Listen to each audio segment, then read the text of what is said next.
tomar su lugar. Busquen en sus Biblias, por favor, el libro de Job.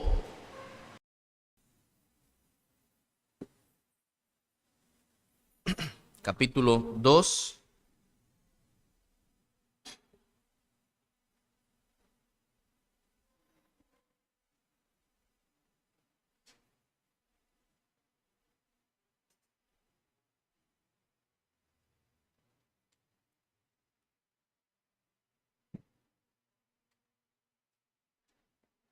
Versículos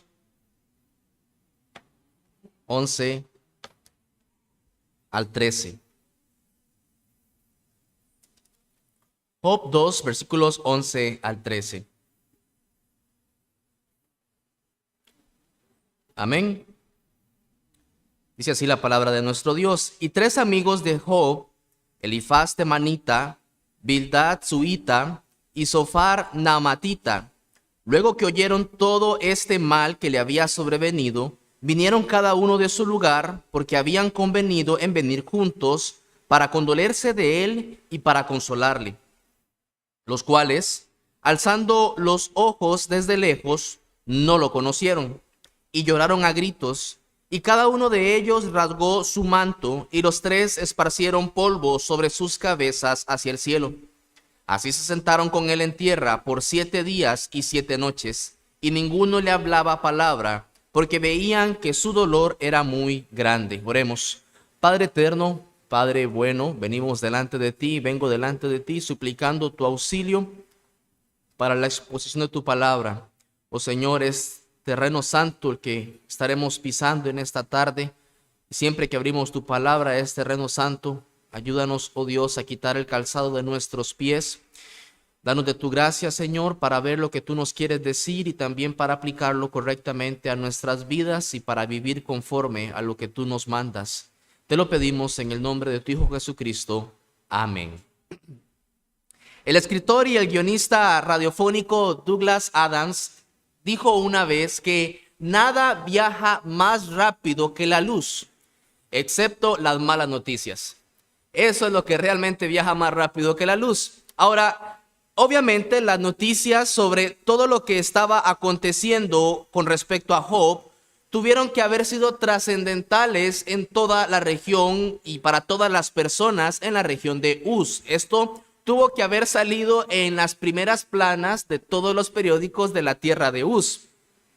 Y es que aquel hombre que fue el más grande de todos los orientales, Job, ahora sería el hombre más miserable de la región. Ahora, si estuviéramos entrando a la ciudad de Uz, imagínense por un momento que entramos a la ciudad de Uz y preguntamos, ¿dónde está ese famoso hombre multimillonario llamado Job? Posiblemente nos dirían, ¿eres tú el único forastero de la región que no ha sabido las cosas que en ella han acontecido en los últimos días? Búsquenlo ahí en el basurero de la ciudad, ahí lo van a encontrar, ahí se encuentra este multimillonario. Y entonces ahí encontraremos a este hombre completamente solo, completamente abandonado, y su única compañía, su único amigo, sería un pedazo de tiesto que tenía en la mano para rascarse, para rascar su piel y encontrar alguna especie de alivio o de consuelo o de satisfacción en medio de tanto sufrimiento. Ahora, pensemos por un momento, ¿qué podría estar pensando este hombre? Estando ahí, solo, ¿qué pasaba por la mente de este hombre? Se acordaba seguramente de los tiempos de riqueza de su familia, recordaba esos momentos en los que era muy próspero, en el que todo estaba caminando muy bien. No entendía, quizás estaba pensando en por qué le venían todas estas calamidades. ¿Qué podría estar pensando este hombre? Bueno, así fue como encontraron a Job sus 3 amigos, Elifaz, Bildad y Zofar, luego de que les llegaran las malas noticias y decidieran visitarlo. Así encontraron a Job en el basurero, sentado en cenizas. Lo primero que vamos a ver entonces en esta tarde es la visita de los amigos de Job. Lo primero que vamos a encontrar entonces es que son los nombres de estas personas y a la par del nombre de estas personas, su procedencia, sus orígenes, que ciertamente van a ser muy importantes para nosotros. Otro de los aspectos de lo que vamos a leer, la narrativa, son cuestiones culturales. Lo primero que vemos es los nombres van, por según la costumbre y la cultura, se escriben del mayor hasta el menor. Entonces, Elifaz sería el más anciano de los amigos de Job. Y el más joven de los ancianos sería entonces Zofar. Muy bien. Entonces, consideremos ahora primeramente el lugar de ellos, sus orígenes. Se nos dice entonces de Elifaz que Elifaz era temanita. Y es que los nombres Elifaz y Temán, de donde era él, son nombres edomitas.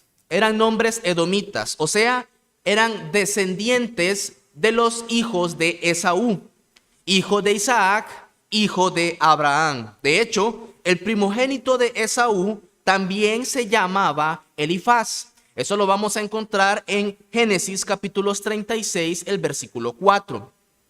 Y curiosamente, el hijo primogénito de Elifaz se llama también Temán.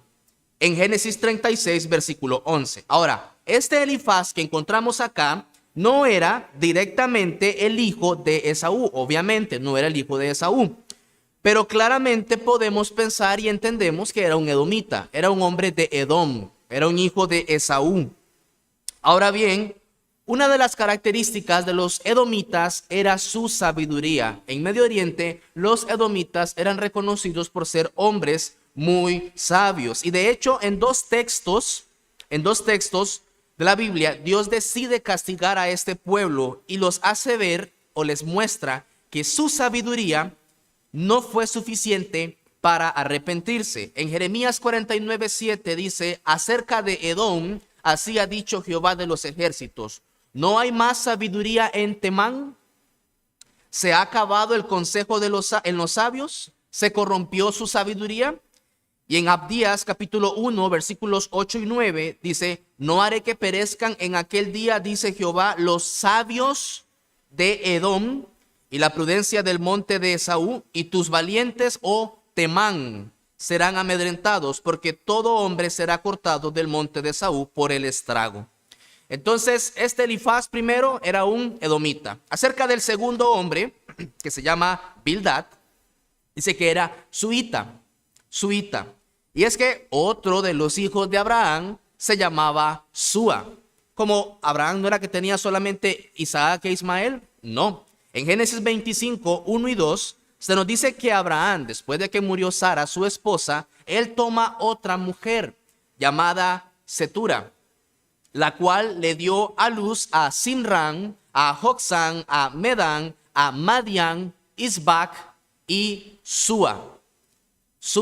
El menor entonces sería Súa, y entonces Bildad viene siendo también del linaje de Abraham. Él era suita. Ahora, consideremos a este suita. Tenemos que pensar que Abraham tuvo que haber sido diligente en la instrucción del temor del Señor a todos sus hijos. Porque Dios dijo de Abraham, dice él, porque yo sé que mandará a sus hijos y a su casa después de sí, de que guarden el camino de Jehová, dice Génesis 18, 19. Bueno, este Bildad, hijo de Súa, era hijo de Abraham. Por lo tanto, podríamos tener la comprensión y el entendimiento de que Bildad tenía un conocimiento de Dios por su padre Abraham, que posiblemente se lo transmitió. Y por último tenemos a Zofar Naamatita. De este último, Zofar Naamatita, no tenemos mucha información bíblica, no tenemos pasajes claros que nos digan su ascendencia, su origen, no tenemos mucho acerca de él.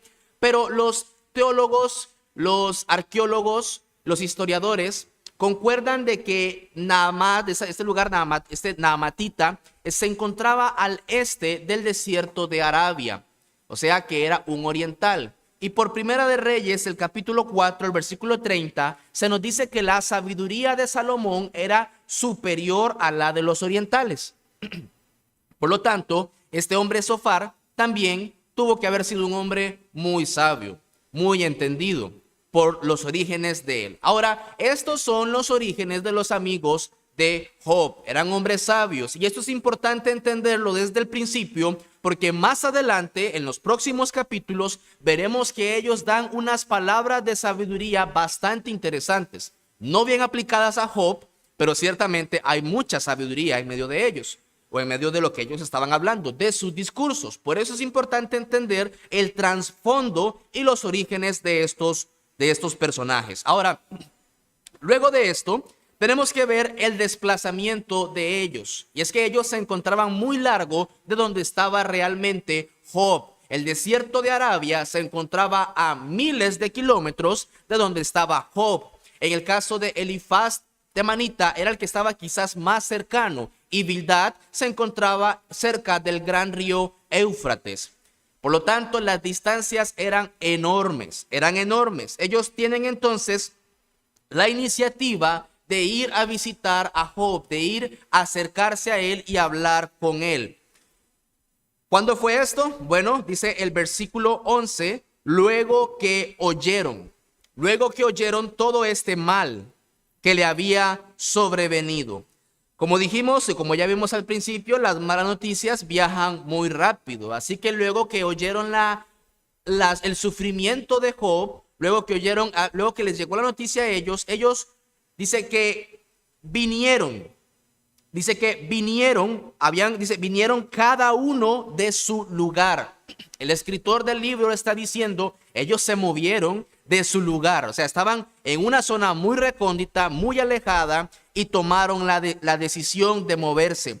Consideremos entonces que las distancias eran realmente largas. El transporte tampoco era nada sencillo, y ellos decidieron moverse de su lugar. Y note esto, se pusieron de acuerdo para venir. ¿Cómo?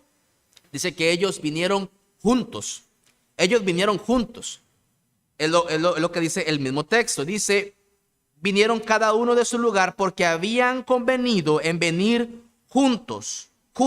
Estos hombres, a pesar de la distancia, querían llegar todos juntos al mismo tiempo donde Job. Ellos entonces intentarían ser para Job como ese cordón de 3 dobleces que no se rompe pronto, como dice Eclesiastés capítulo 4, el versículo 12. Ahora, estos hombres no tenían un WhatsApp, obviamente, no tenían un teléfono, no tenían un correo, no tenían un telegrama, no tenían nada, pero ellos se pusieron de acuerdo. Ahora, ¿cómo se pusieron de acuerdo? ¿Qué fue lo que hizo que ellos se pusieran de acuerdo? Tenemos que preguntarnos, ellos hicieron realmente un esfuerzo extraordinario y un sacrificio para ir a visitar a Job. Y tenemos que preguntarnos, ¿qué fue lo que les motivó realmente para ir a ver a su amigo? ¿Qué fue lo que los motivó realmente para ir hasta donde Job? Dejar su comodidad, dejar su situación, dejar todo lo que... Y cuando les llegó la noticia, ellos van a donde Job. ¿Qué fue lo que los motivó? Bueno, el versículo al puro principio nos lo dice. Dice que 3 amigos de Job. Eran amigos de Job. La motivación es muy básica y sencilla de identificar. En el versículo 11 se nos dice que estos hombres eran sus amigos. Ahora, en el Antiguo Testamento, y especialmente en los libros de sabiduría, o sea, Job, Proverbios, Salmos, Eclesiastés, Cantares, en estos libros la palabra amigo tiene un significado muy especial y muy diferente a lo que nosotros estamos acostumbrados hoy en día. La palabra amigo en hebreo es rea, y un rea es aquel amigo personal al que se le hace confidencias y al que una persona se siente muy allegado, muy allegado, es muy íntimo. Por eso es que el pasaje nos dice en Proverbios 18:24 que amigo hay más unido, dice, unido que un hermano, más unido que un hermano. Ahora, es hasta el capítulo 42 del libro de Job, en el versículo 11, que aparecen sus hermanos y sus hermanas. Hasta ese capítulo es que aparecen los hermanos y las hermanas de Job. Pero estos, sus amigos, sus tres personales e íntimos amigos llegaron tan pronto oyeron la noticia de su miserable amigo. Este amigo no era un amigo de Facebook. Esos amigos no eran esos tipos de amigos que a todo el mundo le dicen amigo. No, no. Realmente eran sus amigos. Eran sus amigos muy, muy cercanos. Por eso se mueven. Ahora, ellos cuando se mueven tienen un plan. Elifaz, Bildad y Zofar traían un plan para abordar a Job. ¿Cuál era ese plan? Básicamente era muy sencillo y constaba de dos cosas. La primera era condolerse. Condolerse. Dice, vamos a ir juntos y ¿qué vamos a hacer cuando lleguemos ahí? Vamos a condolernos. Vamos a condolernos de Job. Y esto lo que quiere decir es que ellos quieren o esperan de alguna manera compartir el dolor que estaba sintiendo Job. Es decir, ellos venían y decían, bueno, Job, aquí estamos, hemos venido hasta acá, hemos dejado nuestra comodidad, nuestro hogar para sentir un poco de lo que tú estás sintiendo. Ellos quieren ser compasivos, quieren recibir o aceptar una parte de su sufrimiento en la medida que esto sea posible, soportar tanto dolor, ya que se habían unido los tres y ahora los tres querían unirse también para Job. Querían ser los tres, cuatro con Job, uno solo. Como dicen, todos para uno y uno para todos. Ellos querían estar muy cerca. Y la segunda cosa que ellos tenían pensado hacer o lo que habían planeado era condolerse. Así pues, consolarle. Primero era condolerse y después iban con la intención de consolar a su amigo Job. El pastor Christopher Ash explica que consolar, la palabra consolar a alguien implica hablar a la mente y al corazón del paciente, de tal manera que cambie su mente y su corazón. El consuelo es una acción a veces llamada hablar al corazón, que espera y tiene la intención de lograr un cambio en la forma en que el paciente piensa y siente acerca de su sufrimiento. Y lo que estos querían hacer era eso, consolarlo. Querían consolarlo. Querían hablar al corazón de Job y ver si había alguna manera de motivarlo a él a que no se sintiera sumergido en ese sufrimiento. Y usted y yo en algunas veces lo hemos hecho. Cuando una persona se queda sin trabajo, usted para consolarle le va a decir, no se preocupe, hermano, confíe en el Señor. El Señor le va a proveer algo. Eso es una manera de consolar. O cuando alguien está muy enfermo o grave, no se preocupe, confíe en el Señor. Eso es algo de consolar. Eso busca consolar, cambiarle el corazón a esa persona y que esa persona diga, sí, tengo que confiar en Dios, tengo que cambiar mi manera de pensar y poder descansar en Dios. Ahora, lo que estos tres hombres traían para consolar a Job era su sabiduría. Por eso vimos al principio que eran hombres muy sabios. ¿Qué traían para consolarle? Su sabiduría. Si ellos iban a hablarle a Job, tenían que hablarle palabras sabias. Tenían que hablarle palabras sabias. Y eso fue lo que intentaron. No lo lograron, pero eso era lo que intentaron. Estos hombres que vinieron a visitar a Job no eran como esos amigos de Roboam, que eran hombres jóvenes de su juventud, insensatos, necios y torpes. No, eran ancianos y eran con sabiduría. Traían consigo la buena y sincera intención de hablar al corazón de Job, de consolarlo, cambiarlo por medio de la sabiduría que les caracterizaba de cada región. Eran hombres realmente sabios. Ellos venían sin malicia, sin una mala voluntad y al contrario, traían un amor completo y sincero por Job.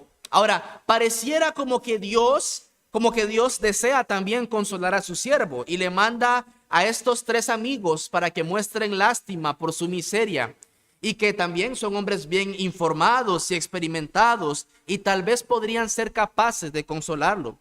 Pareciera que Dios está intentando animar y consolar a Job. Sin embargo, como veremos más adelante, con las disputas que tienen con Job, ellos en realidad no son los más idóneos para esta labor. Consideremos entonces el segundo punto de estos hombres. Una vez que llegan del texto. Una vez que llegan estos hombres ahí, ellos van a responder al ver a Job. Ellos van a responder al ver a Job. Y dice, los cuales, versículo 12, los cuales, alzando los ojos desde lejos, no lo conocieron y lloraron a gritos. Luego de que encontraran el lugar donde se encontraba Job, esto es en el basurero de la ciudad, ellos tienen dos fuertes reacciones. La primera es una reacción instantánea, inmediata. Dice que alzando los ojos desde lejos, no lo conocieron. Y es que el caso de Job, cuando ellos ven y no lo conocen, se dan cuenta que su caso era peor, era mucho peor de lo que esperaban. Era mucho peor de lo que les habían contado. Él se encontraba desfigurado por esta grave enfermedad y por esta agonía. Con razón le habían dicho anteriormente, ya, muérete, ya eres irreconocible. Era irreconocible para sus amigos más íntimos. Mis amados, el amigo íntimo es con aquel que usted y yo compartimos, con aquel que tenemos buenas memorias, buenos tiempos. Bueno, este amigo íntimo con el que ellos compartieron no era el mismo que estaban viendo ahora. No veían este hombre vigoroso, saludable y próspero. Este hombre no puede ser nuestro amigo Job. Oímos que su miseria era grande, pero ni siquiera somos capaces de reconocerlo. No lo reconocemos. Ahora, no reconocerlo era algo doloroso para ellos, pero sin duda también era algo doloroso para Job. Ya no podía haber el viejo abrazo amistoso natural. Ya no estaba ese abrazo, ese apretón de manos, las sonrisas de amistad reavivadas, el caluroso recibimiento de bienvenida a su hogar. Eso no pudo ser ese día. Eso no pudo ser. Ese día, al verlo tan miserable, ellos lloran y lloran a gritos. Lloraron a gritos, dice la escritura, y rasgaron su manto. Ahora estos amigos, dice la Biblia, lloraron a gritos. Lo lloraron a él, pero no lloraron con él. Lloraron a Job, pero no lloraron con Job. Este no puede ser entonces la aplicación del texto, llorad con los que lloran, porque no era este el caso. Ellos que venían a compadecerse con él, no pueden acercarse realmente a su dolor en ningún sentido realmente significativo. O sea, por mucho que ellos querían acercarse y sentir lo que él estaba sintiendo, no pudieron, no lograron. Job es irreconocible y ha sido llevado a un lugar de sufrimiento totalmente diferente, un lugar de sufrimiento tan profundo que no pueden ni siquiera intentar alcanzarlo. No pueden alcanzarlo. Eso de condolerse se ve frustrado completamente. Y dice la Biblia que ellos, después de que lloran a gritos, rasgan su manto y los tres esparcieron polvo sobre sus cabezas hacia el cielo. Esparcieron polvo sobre sus cabezas hacia el cielo. Era la costumbre de los tiempos bíblicos sentarse sobre ceniza o arrojársela encima como un símbolo de duelo. Era un símbolo también de humillación. Era un símbolo también de arrepentimiento. Los antiguos consideraban lo siguiente: pensemos en lo que hemos olvidado. Hemos olvidado que solo somos corrupción, que no somos nada. Los hombres prósperos se emborrachan, se alegran y caminan como sobre las nubes. No tienen preocupaciones, pero cuando Dios los golpea, están muy preocupados. Ellos no saben de dónde vinieron o a qué van. Entonces los antiguos, para recordar, emplearon esa ceremonia para reconocer la culpa ante Dios, como si hubieran sido pobres malhechores, de echarse de rasgar sus mantos y echarse polvo o ceniza sobre sus cabezas. Job tuvo la oportunidad de hacerlo y sus amigos no pudieron declarar su amistad sin hacer lo mismo. Por lo tanto, entonces ellos querían humillarse con Job para interceder ante Dios, para que Dios pudiera tener piedad de Job. Dado que sus amigos estaban perturbados por la gravedad de las miserias de Job, se vieron preocupados y obstaculizados al hacer lo que pretendían hacer, que era condolerse y consolarlo. Entonces, no pudiendo hacer más nada, se sentaron en silencio a esperar. Se sentaron en silencio a esperar. Y vemos entonces la reacción extendida en el versículo 13, una reacción silenciosa. Así se sentaron con él en tierra por 7 días y 7 noches, y ninguno le hablaba palabra. El sentarse en tierra también era una señal de luto, y comúnmente el luto duraba 7 días. Bueno, los amigos de Job se sientan en silencio, como si ya estuvieran esperando el carro fúnebre para que enterraran a Job. Ya no hay más nada que hacer. Ya su amigo está dispuesto a ser llevado al Seol. También vemos que cuando la angustia era muy grande, las personas del Antiguo Testamento en la antigüedad, cuando quedaban trastornadas, se quedaban en silencio por 7 días. Es así como se nos dice que el profeta Ezequiel, cuando estuvo realmente afligido, se sentó en silencio por 7 días. Dice Ezequiel capítulo 3, el versículo 15, y vine a los cautivos de Tel Aviv que moraban junto al río Quebar, y me senté donde ellos estaban sentados, y allí permanecí 7 días, atónito entre ellos. Y dice que ninguno le hablaba palabra. Y de acuerdo con la costumbre, la gente que llega a consolar a alguien que está de luto, no habla sino hasta que esa persona hable. Era una de las costumbres de las personas en aquel momento. Nadie hablaba hasta que hablara el que estaba de luto. Pensamos que ese hombre, ese Job, era siervo de Dios. Bueno, si Dios lo afligió, incluso todavía pensamos que puede haber razones para consolarlo.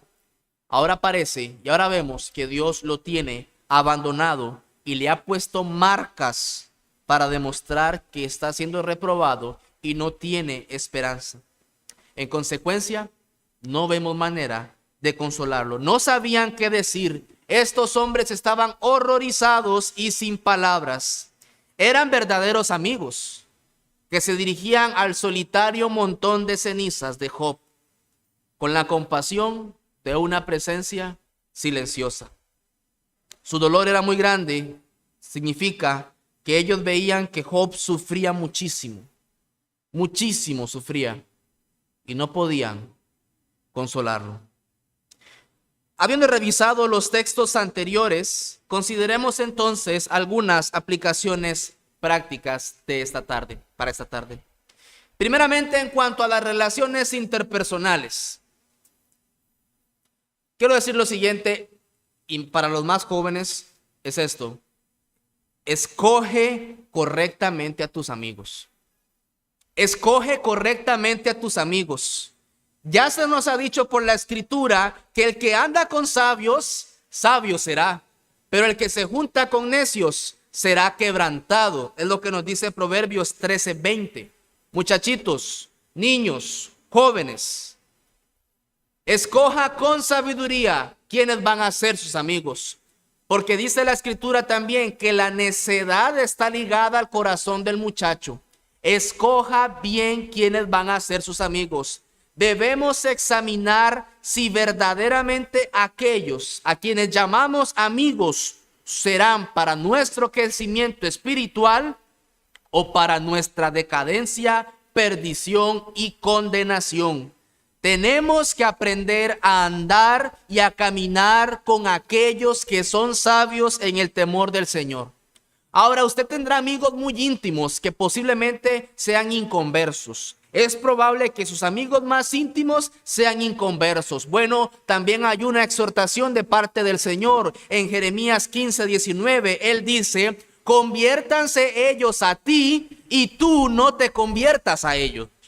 Eso es lo que el Señor nos dice. Quizás tienes amigos necios, insensatos, que no son sabios, pero que ellos se conviertan a ti y tú no te conviertas a ellos.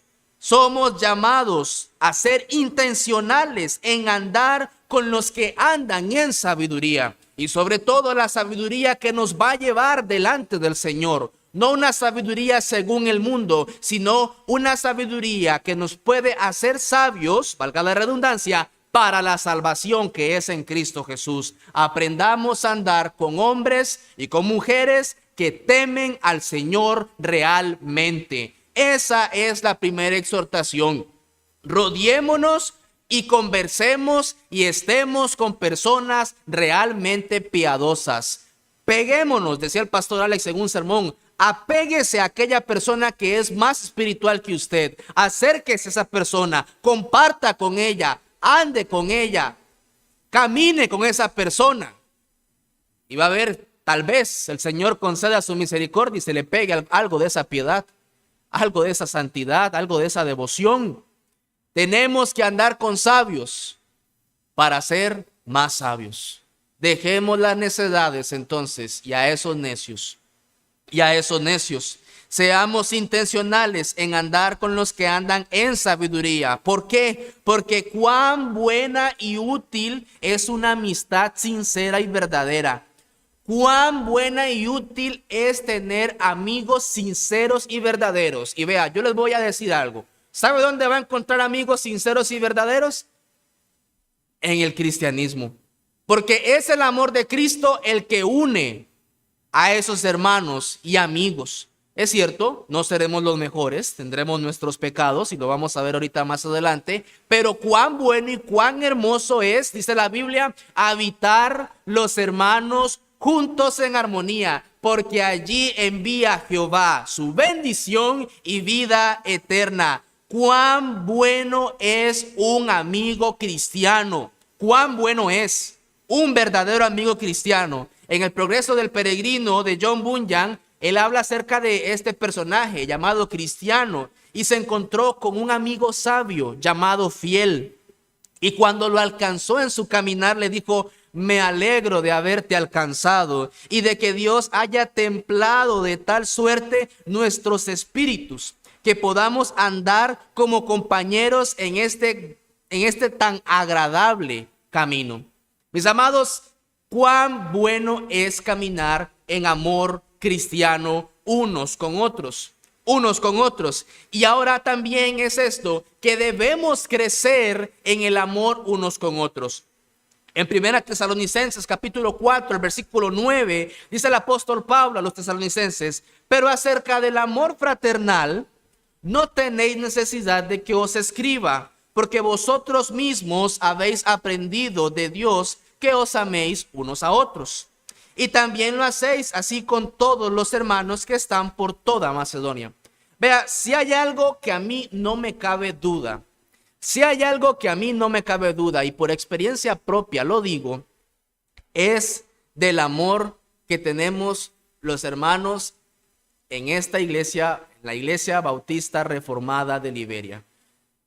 Sí, estoy convencido de que nos amamos unos a otros. Y uno pudiera decir: vean, yo no tengo que decirles acerca del amor fraternal, porque yo sé que nos amamos. ¿Hay alguna necesidad? Nos apoyamos. ¿Hay alguno en aflicción? Oramos. ¿Hay alguno que está, que tiene visita, que venga, coma con nosotros, comparta con nosotros? Yo no tengo que hablar mucho acerca del amor fraternal, pero, dice el versículo 10 de Tesalonicenses 4, pero os rogamos, hermanos, que abundéis en ello más y más. No es que usted y yo no sepamos del amor fraternal, es que sabiéndolo tenemos que abundar más en ese amor unos con otros. Iglesia Reformada, Bautista Reformada de Liberia, tenemos que crecer más en amor unos con otros. No digo que no nos amemos, digo que nos amamos, pero tenemos que amarnos más.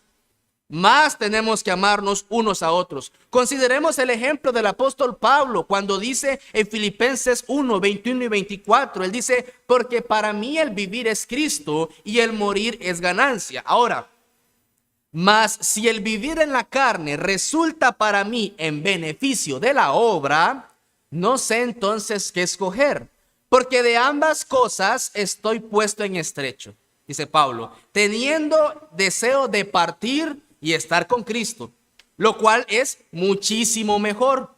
Pero, dice, quedar en la carne es más necesario por causa de vosotros. No es que el apóstol Pablo tenga tendencias suicidas y ya quiera acabarse con todo. No, él dice, yo quiero estar con Cristo. Mi anhelo es estar con Cristo, con Él, verle cara a cara, estar cerca de Él para siempre. Pero, mis amados, si aún falta que Cristo sea formado en ustedes, yo los amo y deseo quedarme aquí. Deseo quedarme aquí. Mi amado hermano y hermana, tenemos que crecer a esa magnitud de querer seguir estando aquí, esforzándonos y amándonos cada vez más, cada vez más. Ahora usted me puede decir, bueno, ¿cómo voy a crecer en amor por otra persona? ¿Cómo voy a crecer en amor por otra persona si ya lo hacemos, como dice usted, ya lo hacemos? Bueno, hay algo en lo que personalmente he sido convencido y exhortado, y es en esto, en orar unos por otros. La oración es la mayor muestra de amor silencioso que podemos tener por nuestros hermanos.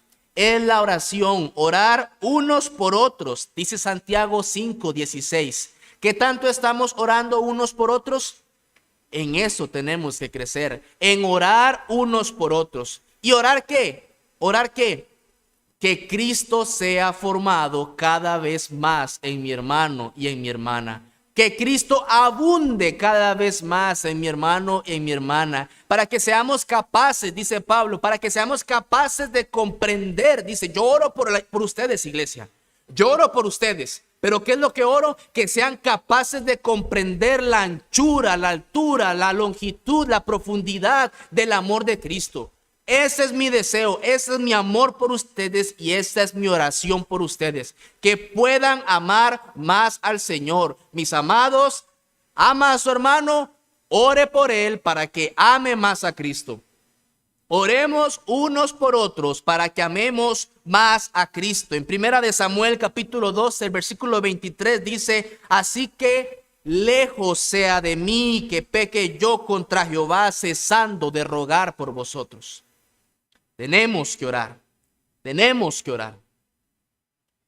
Y no podemos ayudar a los afligidos también. No podemos ayudar a los afligidos orando por ellos si no nos identificamos con ellos. Tenemos que identificarnos con los que están afligidos.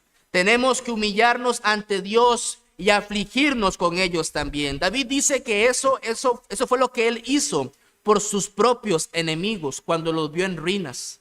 Él estaba angustiado en su corazón y derramó lágrimas y amargas con gemidos en el Salmo 35, el versículos 13 y 14. Ahora, si David hizo eso por sus enemigos que lo habían perseguido, ¿cómo no haremos lo mismo por aquellos que sabemos que son hijos de Dios?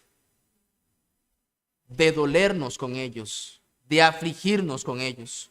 Ahora, otra de las cosas que tenemos que orar es para que seamos consoladores realmente efectivos. Realmente efectivos. Veremos más adelante que la aflicción de Job aumentará con la visita de sus amigos. Y es que, aunque tengamos un buen deseo hacia nuestros amigos, y aunque realmente busquemos aliviarles su dolor, aunque realmente busquemos apoyarles y hablarles al corazón en medio de sus sufrimientos, es Dios quien debe llevarnos correctamente a ese amigo. Es Dios quien tiene que llevarnos correctamente hacia esa persona que vemos en sufrimiento. De lo contrario, esa buena intención no significará nada. Entonces es así que cuando vemos a nuestro amigo sufrir y según sea necesario, Debemos pedirle a Dios que nos dé la gracia de tener compasión de ellos y de ayudarlos. Porque nosotros, por nosotros mismos, no seremos realmente competentes y como resultado vamos a proceder mal.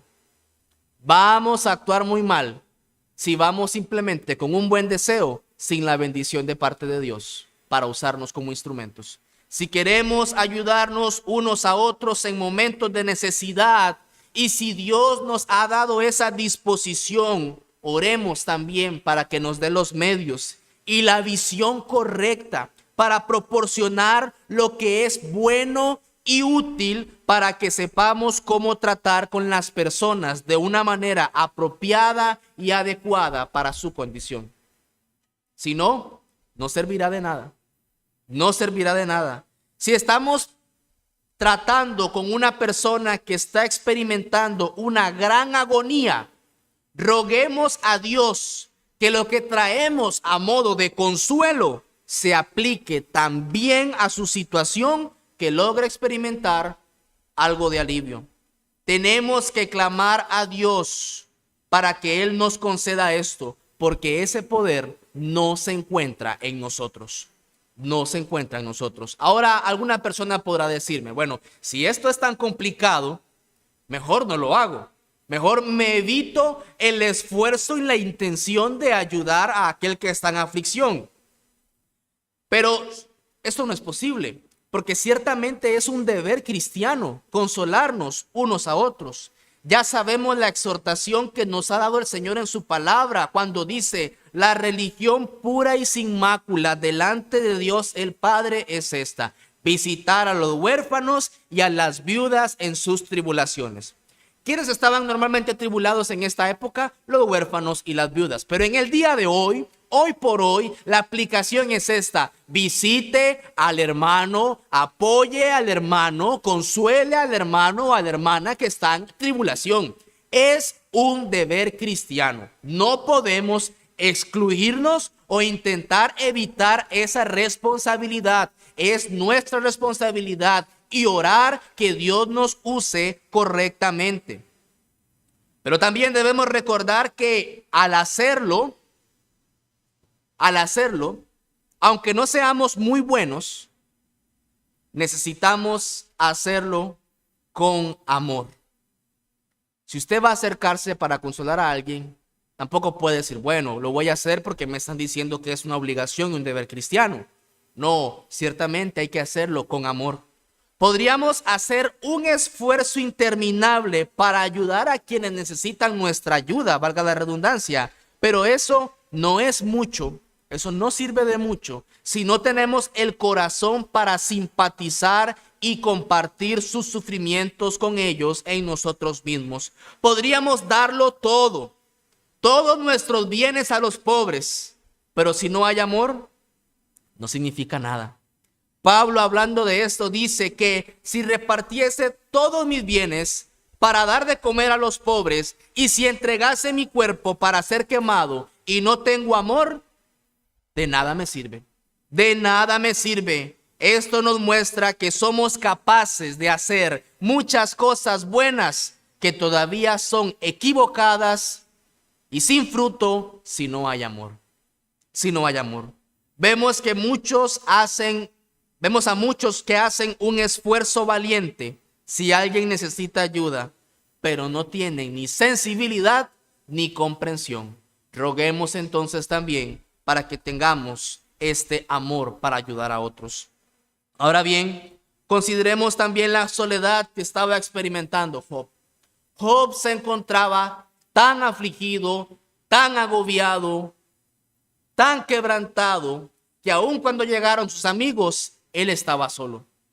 Él estaba todavía solo, acompañado, pero solo.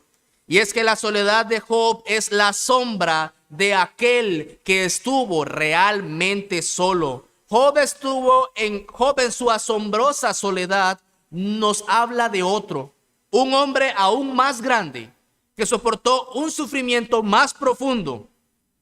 Este hombre también estaba con sus amigos más queridos afuera en un jardín en Jerusalén. De estos amigos, él dijo: vosotros sois los que habéis permanecido conmigo en mis pruebas. Lucas 22:28. Ahora les dijo que se sentaran y que esperaran mientras él oraba. Y avanzó y se llevó a sus 3 amigos más íntimos y les dijo: mi alma está muy triste hasta la muerte. Quédense aquí, velen conmigo. Él avanzó un poco más, cayó al suelo y oró con fuertes gritos y lágrimas. Pero cuando regresó, los encontró durmiendo. Este hombre en su angustia lloró y oró solo. Y al día siguiente sufrió solo, desnudo y despojado de sus amigos. Y una vez dijo que aunque sus amigos lo dejarían, el Padre no lo dejaría, porque el Padre estaba con él. Fue lo que dijo en Juan 16:32. Pero en la intensidad más profunda de su sufrimiento gritó con angustia: Dios mío, ¿por qué me has abandonado? Ese profundo sentimiento de sufrimiento es inigualable e incomparable, y nadie ha llegado ni llegará jamás a estos abismos de soledad y angustia. Nadie. Entre Job y sus amigos había un abismo tan grande que sus amigos no pudieron consolarlo, no pudieron llegar a él correctamente, y por eso Job estuvo solo.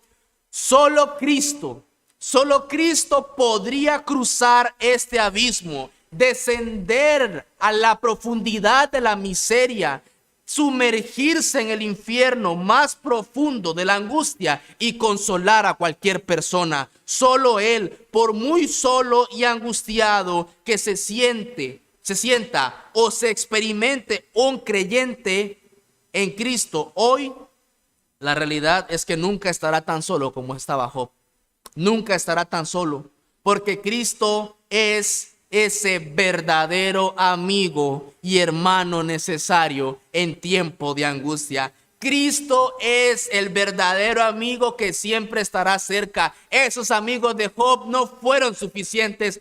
Cristo sí es suficiente. Cristo es suficiente. La Biblia dice: en todo tiempo ama el amigo y es como un hermano en tiempo de angustia. Dice Proverbios 17:17. Y también dice que amigo hay más unido que un hermano. Dice Proverbios 18:24. Y nosotros, por la experiencia, podemos estar seguros de que muchas veces nuestros amigos más cercanos e íntimos nos han fallado. Nos han decepcionado, no han sido suficientes para nuestra angustia, para nuestro dolor, para nuestro quebranto. Y nosotros, de hecho, también no hemos sido suficientes para nuestros amigos cuando están en angustia, cuando están en quebranto. Nosotros no hemos llegado realmente a consolar a un amigo cuando nos necesita, por causa de nuestro pecado y de nuestra maldad. Pero Cristo es el único, grande y verdadero amigo que merece nuestra completa confianza, una confianza ciega. En Él podemos descansar completamente. Estos textos que hablan acerca de un amigo cercano, que hablan de un hermano cercano, un amigo que está en tiempo de angustia, estos textos se cumplen gloriosamente en Él. En Él se cumplen y no en nosotros y no en otros. Él es ese amigo que nos recuerda nuestra baja condición y no nos olvida en su propia exaltación. Las aflicciones son los periodos en que experimentamos su bondad más ricamente, y nuestras provocaciones hacia Él no pueden separarnos de su afecto hacia nosotros. Él no nos ha dejado hasta el día de hoy. No nos ha dejado y no nos dejará. No nos dejará. Este es nuestro amado y nuestro amigo. En Él confiaremos y a Él consagraremos nuestros corazones. Él está infinitamente más unido a nosotros que cualquier amigo. Él dijo que estaría con nosotros todos los días hasta el fin del mundo. A Él no tienen que contarle la noticia de que estamos en sufrimiento y en angustia. Él está ahí con nosotros cuando estamos sufriendo y cuando estamos en angustia. Él está ahí siempre. ¿Qué le daremos entonces en agradecimiento por su maravillosa ternura, amor y obediencia? Es lo que deberemos darle. Amor y obediencia. Porque bien dice en Juan 15:14 que seremos sus amigos si hacemos lo que Él nos manda. Quiero terminar con lo siguiente. Y es que los amigos de Job se rasgaron las túnicas, cayeron al suelo y arrojaron polvo sobre sus cabezas. Sin embargo, tengamos en cuenta que aunque tales ceremonias son signos de arrepentimiento, los hombres no deben pensar que han quitado su deuda para con Dios después de haberse puesto cilicio, después de haber llorado mucho, después de haber rasgado sus vestidos. No deben pensar los hombres que esta ceremonia les dará paz. Esta ceremonia no les va a dar paz. Las ceremonias exteriores no dan paz. Más bien debemos recordar el consejo del profeta Joel: rasgad vuestros corazones y no vuestros vestidos, dice el Señor. Rásguense el corazón. Eso es lo que deben rasgarse y no sus vestidos. El profeta nos explica entonces que no hay valor real en las grandes ceremonias de los hombres, en las apariencias de dolor. No hay gran valor, a menos que los corazones se rompan primero. Primero debe romperse el corazón. ¿Qué ruptura está pidiendo Dios en nuestros corazones? Él está pidiendo que seamos abatidos en espíritus y humildes ante Él. Bienaventurados los pobres, dice la Escritura. Bienaventurados los pobres, bienaventurados los que lloran. Entonces, siguiendo al profeta, el consejo de Joel: no aniquilemos nuestras prendas, no rasguemos nuestras prendas, sino nuestros corazones.